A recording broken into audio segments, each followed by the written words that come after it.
Patriots, Chiefs, Saints, and that other team. No, I'm just kidding. The Rams. They are all one game away from the Soup or Bowl. No, I'm not talking about do I want soup or a bowl. I'm talking about the Super Bowl, the biggest football game of the year, and it's coming up in just 2 weeks. 4 teams are left. Who's going to get in? That is what we're going to talk about today. Joining me on the show from GoLocalProv.com is Joe Calabro. He's going to talk all about the Patriots because he's from Patriot land. We'll get into that. And, of course, the Saints and the Rams game shortly after. So stay with us, friends, because sports starts now.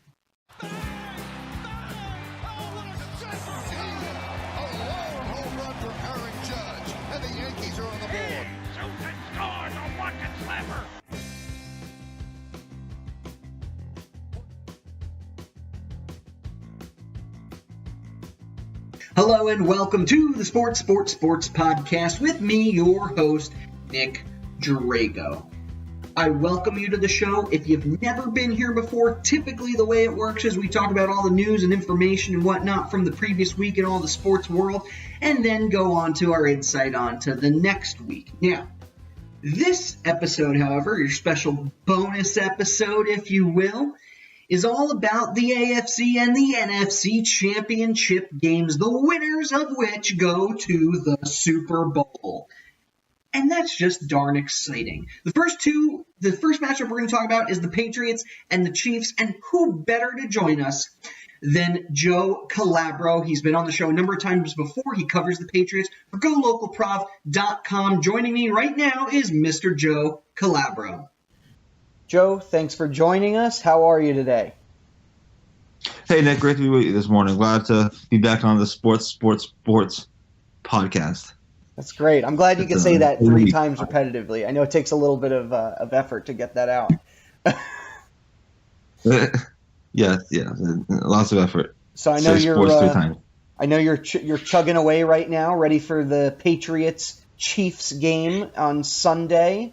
What are you thinking so far? Well, obviously, lots of excitement around here for the Patriots to be back in the AFC Championship for the 8th straight year, which is ridiculous in itself. But this one's going to be different. This one's going to be on the road. The Patriots haven't been a good road team at all this year. They were 3-5 on the road this season, which is their worst road record since 2009. And so this is a different game. Obviously, if it was at Gillette, I think most people would feel better about it. But it's on the road at Arrowhead Stadium, which is one of the loudest stadiums in the league, at least according to everything that I've read. I've never been there personally, but I hear it's one of the loudest stadiums in the league. So this is going to be a different game. But, do I think the Patriots are going to win? No, I don't. But would I be shocked if they win? No, of course not. Nothing really shocks me, and I didn't think they had a chance. Well, I shouldn't say I didn't think they had a chance. I didn't think they were going to win last week against the Chargers because everyone was building the Chargers up coming into the divisional round. Mm-hmm. And, the Patriots just blew them out. The game was over in the first quarter, basically. I mean, the Patriots scored 4 touchdowns on their first 4 drives, and that was the end. So, and the Patriots looked really good doing it. So, we'll see. This will be a different challenge. Obviously, Kansas City is really good. Right. And the Patriots struggled on the road. So it's going to be an interesting game. I think it's going to be a close game. I'm actually looking forward to it. First of all, I'm looking forward to getting this preview done because it's a grind. But I'm looking forward to the game tomorrow. Yeah, absolutely. Yeah, it's funny you mentioned the Patriots and their road woes, while the Chiefs are 8-1. On the road. They've only lost, not on the road, at home. They're 8-1 at Arrowhead Stadium this season. Mm-hmm. Yeah. So. Well, they said the same thing about the Chargers last week. The Chargers were 8-1 on the road. They were actually 9-0 away from LA. That's what everyone was saying coming into the game, how great a road team they were. And so look what happened there. So, I mean, yeah, obviously, now the tables have kind of turned. But, if there's one team that can somehow magically pull this game out, it would be Brady and Belichick. So, it's going to be interesting. I think it's going to be really tough. I mean, look, I'm not picking the Patriots to win. If I'm not a gambler, but if I had to place a bet, I'd probably bet the Chiefs in this one. Again, just because of the home field, I think that's a huge difference. But you look at different factors, and there's a bunch that we can hit on. But I think this game is going to be really interesting, and I think it's a big game for obviously for both teams, but for the legacies of Brady and Belichick, obviously they can pull this one out, but also for Andy Reid and Patrick Mahomes. I think it's a big game from their perspective too, obviously, because they're trying to kind of make I don't want to say make a name for themselves, but they're trying to, kind of put their mark on the AFC. And Patrick Mahomes is in his second year. It's really kind of his rookie year because he didn't really play much last year, if at all. So it's really kind of his rookie year. I know it doesn't count as his rookie year, but he's had an unbelievable season. Some of the throws that he makes, the no-look passes, the left-handed passes, and so if they can get to the Super Bowl, this would kind of put a stamp on their season, which is something that the Chiefs organization hasn't done in a very long time. I mean, last week was their first home playoff win since 1993. That is insane.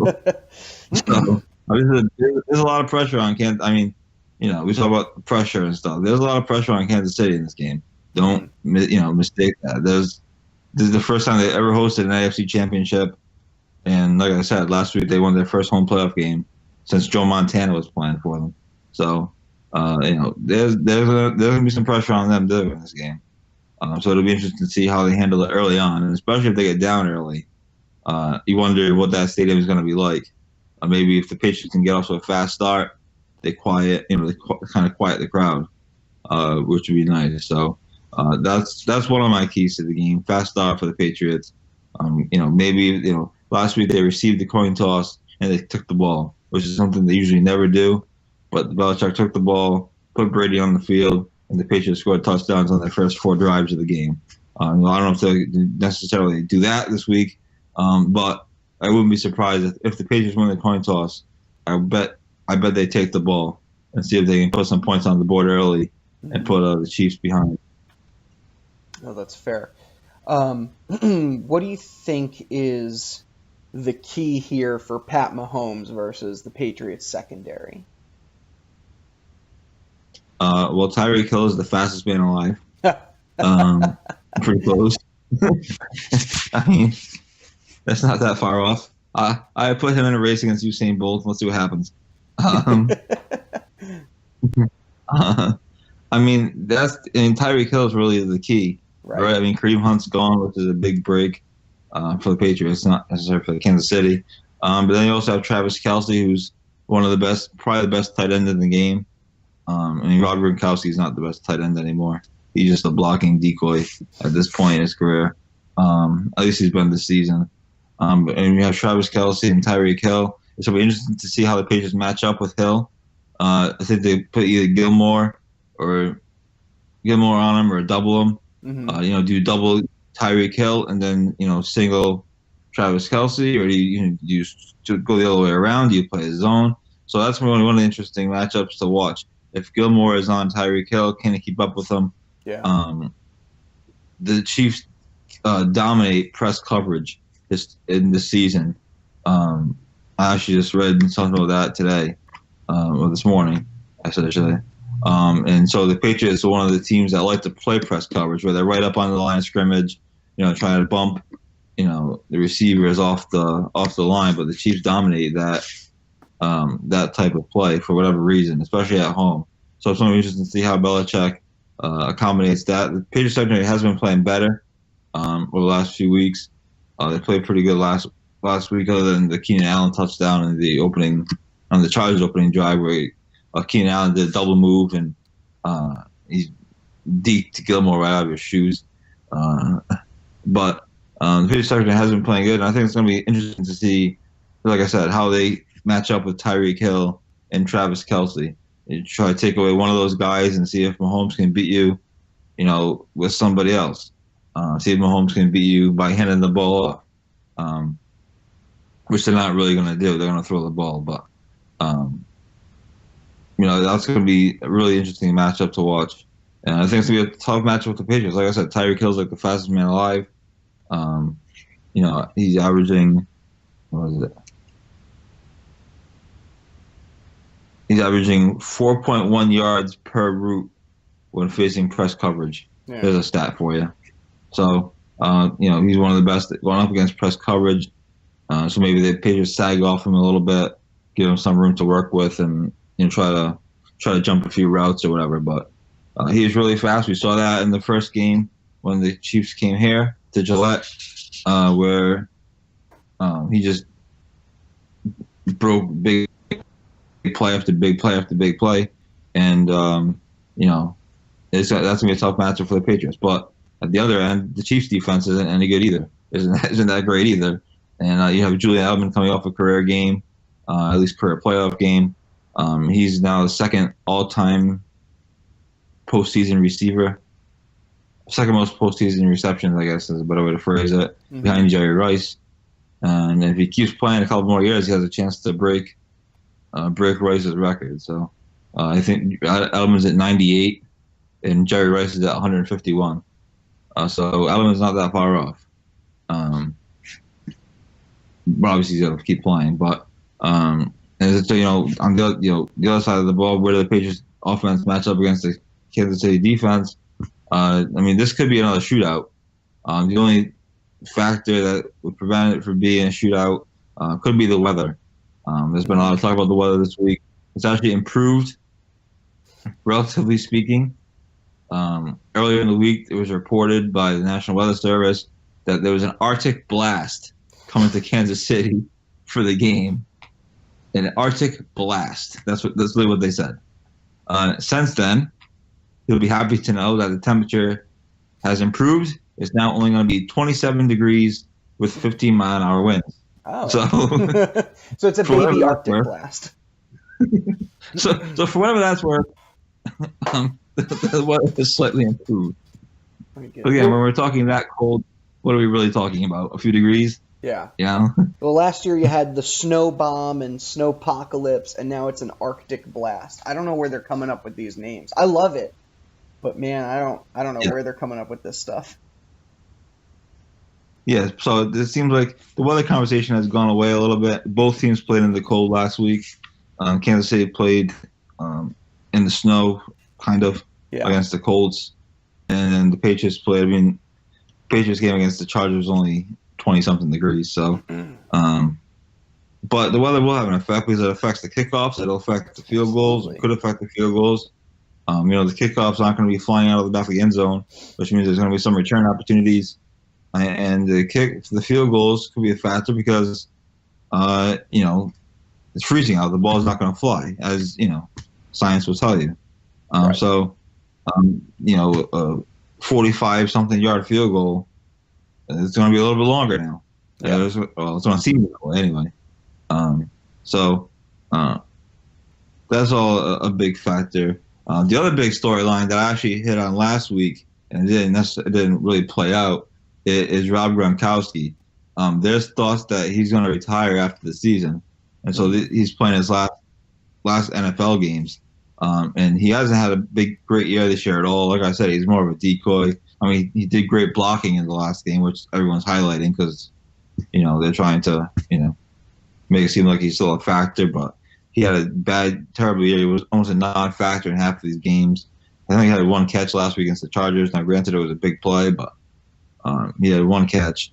He didn't come close to hitting any of his incentives in his contract. Him or Brady didn't come close to their incentives in their contract, which the Patriots restructured in the offseason, last offseason. And the thing with Gronkowski this year is his cap hit goes up to $12 million from just a little over $11 million. And unless he's gonna really restructure his contract, the general thought is that the Patriots aren't going to pay him. Belichick's not going to pay him $12 million for the same production he's had this year, which he's had no production this year. I don't have his stats right in front of me, but his year he's having a terrible year, receiving wise. So there's serious thought that he's going to be done whenever the Patriots, playoff run ends, whether it's here or in 2 weeks in Atlanta. So that's an interesting storyline to watch. Gronk was asked about it, or has been asked about it, in pretty much every press conference he's conducted this week, and then he was even asked about it after the game. He's consistently said, "I'm just focused on this game right now. I'm all in right now." The key word, is right now. So he's just been saying that he's all in for this season, all in for this game. So he hasn't really hinted at that, but there's been significant reports saying that he couldn't really be done after the season, and he even hinted at it last season after the Super Bowl. Yep. He said, "I want to contemplate, my future," or whatever he said. That was not a direct quote necessarily, but whatever he said, he's going to contemplate retiring. So you look at that, and you're like, okay, Gronk could be gone. Brady's going to be 42, but Brady has to play because there's no backup quarterback. You get Jimmy Garoppolo traded, and Belichick is like 70-something. So you look at kind of these games now, and the talk of the dynasty being over and everything, and well, it's not that far off because we're closer to the end than we are at the beginning. Mm-hmm. Unless the Patriots draft a quarterback, a big-time quarterback somehow. I know they've been connected. I don't want to get on the NFL draft yet, but my point is, all these games here at the end, it'll be interesting to see the post-game fallout, and if some of these things do come to fruition, if this is Gronkowski's last game or games, what does that mean for the franchise? And also, gives it a different feel. There was a different feel before the Chargers game. I don't think tons of people were that confident, just because the team hadn't played that well. I mean, they played great against the Jets and the Bills, but actually, not even against the Bills. They played great against the Jets, but they stink, as you know. Very well. And so, there's a different feel about this season. And last season, I think people were pretty confident the Patriots were going to get to the Super Bowl, and they did. Previous years has been different. This season, it's been, to me, it's just been a different feel. So lots of factors playing into this game, lots of outside factors, and that all kind of makes it pretty interesting. So I'm just looking forward to seeing how it all plays out, and then looking forward to seeing how it plays out afterward if the Patriots don't win.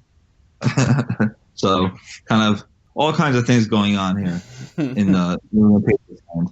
Yeah, buckle up for another exciting and dramatic offseason in Roxborough. Do you really think that Brady can keep playing? What does he want, another 3 years, 4 years? Based on his production this past season, do you think he can still sustain all of that for another couple years? Brady's been bad. Not bad. I shouldn't say bad. No, he's still one of the best quarterbacks in the game, no doubt about it.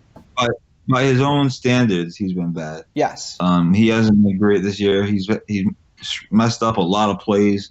I mean, you look at the play before the half against Miami, where he mismanaged the clock and the Patriots didn't get any points out of it. That ended up costing them the game, and they ended up losing that game on the miracle play. But everyone wants to blame the miracle play, which, okay, yes, obviously. But they also mismanaged the clock at the end of the half. They were in the red zone, and Brady lost track of the down. They didn't get any points out of it, not even a field goal. Yeah. So instead of going for the half, I forget what the score was, but they had a touchdown lead, I think, in the half, and it should have been a 2-score game. But Brady mismanaged the clock, which was uncharacteristic of him. He said after the game that he thought he had a timeout left, which I don't see how he would have thought that, because these guys have all their headsets on and they know exactly where they are. So I think he just screwed it up. You look at the end of the Pittsburgh game, the Patriots were driving, chance to win it or tie the game, whatever it was, and Brady throws 3 balls out of the back of the end zone, and then he throws on 4th and 15, throws to Edelman, but the player really had no chance. But the first 3 plays, he threw the ball right out of the back of the end zone. There was no chance for anybody to catch it. So it's like little things like that. You wonder, why those things happen. Now, there have been reports that he's been playing with a torn MCL. Mike Giardi of NFL Network reported that the last several weeks of the season that Brady's been playing with an MCL injury, either torn or partially torn MCL. So that could be a factor. Now he looked better against the Chargers, and he looked good against the Jets. So that gives you some confidence that he's fine now. But it had been reported that throughout the season he was hurt, which if you look at his play, seems to make sense. He's ducking out of throws, ducking out of hits, which he usually doesn't necessarily do. So maybe he was trying to protect his leg or his knee, whatever it is. But I mean, to be honest, he kind of has to. If to go back to your question about can he play more years, I mean, he kind of has to. I mean, he got Garoppolo traded last season, a season and a half ago, whichever it was, and so now there's no backup plan right now. I mean, Brian Hoyer is not a starting quarterback in the NFL, so he kind of has to play at least another 2 or 3 years. He owes the Patriots that because he's been saying he wants to play the 45. He got Garoppolo traded. Almost literally, he got Garoppolo traded. So now he has to play. He has to be here. If he leaves, now barring some crazy injury or something, obviously that's different. Mm-hmm. But if he decides to retire, I think he'd be a villain in New England for a while because he would, to put it bluntly, he would screw the franchise over. They had no backup plan for him. It would take years for them to rebuild at that position, possibly, or longer. And you see these NFL teams today, how long it takes them to figure out a quarterback, to find a quarterback. So if he just randomly quits, that would be a huge blow to the franchise. And like I said, I think it would make him somewhat of a villain around here for for several years, because he would screw the franchise over for years and years to come. Now again, they could get lucky again and find a quarterback in the draft or whatever, obviously, but no one really banks on that kind of thing. It's good for his brand, right? TB12 on the market, the TB12 method, and all this other nonsense, and all this stuff. So now, how's it going to look if all of a sudden he's been saying he wants to play till 45 his entire career and he retires at 42? That's not. He's trying to build his brand too. So that's a big part of it. And I think people are getting a little annoyed.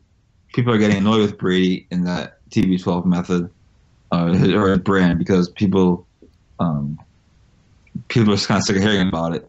He sells a book for like $100 or something like that. I mean, there's no science to back up any of his stuff. So it makes you. I mean, I don't want to get into the health and stuff of his life. I mean, I guess it works for him, but that's a big factor in why he's trying to continue to play as well. It's almost like he's too busy thinking about his own future and what happens to him after football, and there's basically no future for the Patriots. And if the Patriots turn around and say, Tom, you've served us well over these years, we're drafting a quarterback, we want you to train this quarterback, it's almost going to seem to the fans like the Patriots are pushing Tom Brady out, right? And so in that case, the Patriots I think the fans would understand because the Patriots have done this in the past, not necessarily the quarterback, but they tried to do that with Garoppolo. That was the plan with Garoppolo. Yeah. But then Garoppolo came in, that pissed Brady off, it lit a fire under Brady's butt, and then all of a sudden, here's another Super Bowl. Here's another Super Bowl. Here's another Super Bowl appearance. So, I mean, they tried to do that with Garoppolo. That was Belichick's plan. Belichick wanted to trade Brady and keep Garoppolo, and the thought was that would reset the dynasty for at least another 10 years because Belichick thought that highly of Garoppolo. Yeah. And so that's why. So then Brady got all pissed off. That lit a fire under his butt. If you look at his numbers, I don't have them in front of me, but it's pretty fascinating. If you look at Brady's numbers in the 2 or 3 seasons prior to Garoppolo, then you look at his numbers after Garoppolo arrived, they're significantly better. So it's almost like Brady said, whoa, wait a minute. It's almost like Brady saw it coming and kind of revamped, his work ethic or whatever you want to call it. But it's pretty interesting if you're interested in that kind of thing. There's 2 or 3 years prior to Garoppolo, which is like 2013, 12, and 11-ish, whatever it is. Then the years after Garoppolo, his numbers significantly improve. So now part of that could be the weapons too. He's gotten a little bit better weapons over the years here and there, and guys have developed. Edelman's developed. Obviously Gronk has developed for most of those years, so that's part of it. But I mean, he's still going to make the passes, and the numbers significantly improved. So, I think the Patriots tried to do that. That's what Belichick wanted to do. He's done it before with other players. He cut Richard Seymour. He cut Lawyer Malloy famously. After the win of the Super Bowl, he traded Ty Law. He's done this with other players in the past. So why wouldn't he? Why wouldn't he do it with Brady? If it's what's best for the team, right? Then but Brady's been the one constant through all of these years.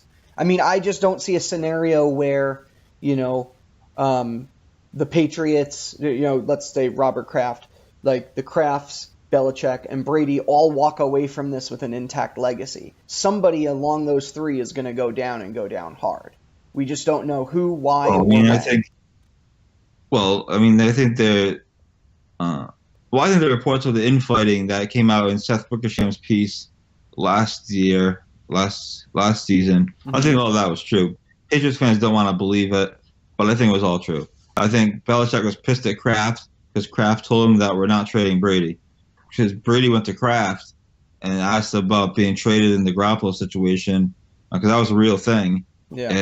And Kraft said, I think Kraft, in some version or another, told Belichick, we're not trading Tom Brady. He's our franchise. He he helped put us on the map, back on the map, because the Patriots were pretty much irrelevant for years before that. I mean, the Pete Carroll era was mostly a disaster. Bill Parcells took them to the Super Bowl with Drew Bledsoe, and they lost it. And then Parcells left to go to. Did he leave to go to the Jets after that? He went I think he went to the Giants after that. I could be wrong. Oh, he went to the Giants after that. Yeah. Back to the Giants. Yeah.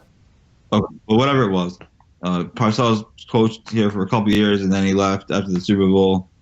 So that kind of killed the franchise temporarily. Pete Carroll, he's a good coach now, but he was a disaster. And all of a sudden, Belichick comes in. He drafts Brady 199th. Now, what's funny is Brady talks about being skipped over by everybody. Well, the Patriots skipped over him several times, too. Yeah. It's not like everybody else skipped him and the Patriots drafted him, which is what people have you believe. The Patriots skipped over him like 4 or 5 times. Yeah. So, I mean, when you draft a quarterback that late, you're not expecting him to start. At best, he's a third-string guy. The Patriots had no idea Tom was going to turn into TB12 or all this crap. No. He was a 4th-string quarterback on the Patriots at one point. So, yeah. But yeah, I think the infighting was real. I think they've kind of fixed it a little bit. I think they had a meeting. There's been reports that they've had a meeting over the course of the season to try to smooth things out. But I mean, you look at all these dynasties; they never end great, right? I mean, they never end, perfectly. So, yeah. We'll see what happens. That's why this is all interesting, yeah. Right? This is all kind of fascinating. But it should be a great game tomorrow. It should be interesting post game, depending on the outcome. Either way, and looking forward to the game, but more looking forward to grinding out the rest of my story and being done. This could be the last one for the year, Joe. It could be. Or it could be one of like 15 more if the Patriots get to the Super Bowl. So. Well, that's fair. That's very true. All right. Well, thank you for joining us once again on the show. Always a pleasure. Any last thoughts, comments, concerns? No. Again, my big factors are my big storylines to watch, or at least a couple of them, are the Patriots' fast start. Look for them to take the ball if they win the coin toss, obviously, and try to get Brady on the field and see what they can do. See if they can put a drive up against that defense, put Mahomes in a hole early on. I mean, it's only 7-0. I understand that, but it's a mental thing, right? You're up, you put your defense on the field. Now they feel good. They have a lead, so it's a different feel. Look for that. Gronkowski could be his last game in the NFL. Not with the Patriots necessarily, just in the NFL in general. I don't think the Patriots are going to bring him back. There's been significant reports that he's considering retirement after the Patriots run ends. So that's something to watch for. And then the other one is just the weather factor. See what the weather is. Like I said, it was an Arctic blast. They've since upgraded it to significantly better. It's now only going to be 27 degrees with 15-mile-an-hour winds. So for whatever that's worth, look for that. All right. Perfect. Well, once again, thank you, Joe. I look forward to reading your piece when it comes out, and maybe we'll have you back here next week if the Patriots make it. All right, man. Thanks for having me on your podcast. I appreciate it. If you want to hear more from Joe Calabro, you can find him on golocalprov.com. He's going to have a story and some highlights on the upcoming game coming to you tomorrow morning. So keep your eyes open for that. Definitely going to be a good read. Now, there is another game to talk about, and I'm not going to be too super long-winded with this one, but you do have the Saints and the Rams. And I got to say, it's an exciting matchup. I trust Drew Brees a little more than I trust Jared Goff, but at the same time, the offensive line, the Saints, has been really banged up, while guys like Donald and Ndamukong Suh have looked fantastic for the Rams, especially last week. Suh had his best game since he joined the Rams in the preseason. So to me, I think what's Todd Gurley too is the big factor, because he really hasn't been playing as much. It's mostly been C.J. Anderson taking on the load, and he's been doing swimmingly. Honestly, I think he'll get a nice contract when he's a free agent after this year. But the Rams are young. They have a good team. Possibly one of the best teams.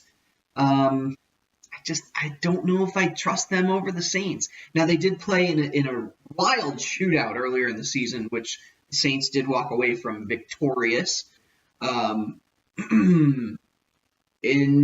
Realistically, though, I see New Orleans capturing that one. So I picked the Saints right earlier on. I picked them to win this whole thing. I'm still picking the Saints today to go to the Super Bowl. And you know what? After listening to Joe a little bit, I think I'm going with the Chiefs as well. So a Saints, Chiefs, Super Bowl, Drew Brees, Pat Mahomes. Come on, a rookie quarterback winning the whole thing. I'm still going, no matter what, Patriots or Chiefs getting up there, I'm still going with the Saints. I got to say, they look dominant. Yeah, they almost lost to Philly last week. In fact, if Fletcher Cox didn't go down, they would have beaten Philly. They lost to the was it the Cowboys? They lost to the Cowboys. That's right, earlier in the season too. So they're not invincible here. They can lose. They can go down. But I'm picking them to win. Now, if you like what you heard on the show today, guess what? We have a new episode coming out tomorrow night where we're going to talk, obviously, the results from the football games. But on top of that, little MLB free agency action. We got to talk about the NHL, the NBA, Carmelo Anthony. I know, the dude's still in the news. We'll talk about all of that and more tomorrow on the Sports Podcast. If you like what you heard, find us on SoundCloud, Twitter, Facebook, and SoundCloud, Twitter, Facebook. I always forget one. What is the one I'm forgetting this week? Well, it'll come to me. Just find us on your favorite social media site by typing either Sports with Nick Drago, again, that's me, or at Sports3X Podcast. And on top of all of that, you can email us to sports3xpodcast@gmail.com. You can get a direct link to me. I'll answer any questions, comments, concerns that you may have on our program. Remember, like, comment, share, tweet at us, tweet, and all those happy juju things that you like to do on the computers, kids. I don't know, I'm a kid myself, but I don't really understand that stuff so well. Anyway, I think that's it. I think that's all I have for tonight. Me and Adam Gase and his crazy eyes, we're going to go find a Taco Bell somewhere where he can just sit back and stare into the sunset. And I'll sit there and be utterly creeped out by his eyeballs. Thanks for joining us, ladies and gentlemen. I will see you all tomorrow. Caw-caw!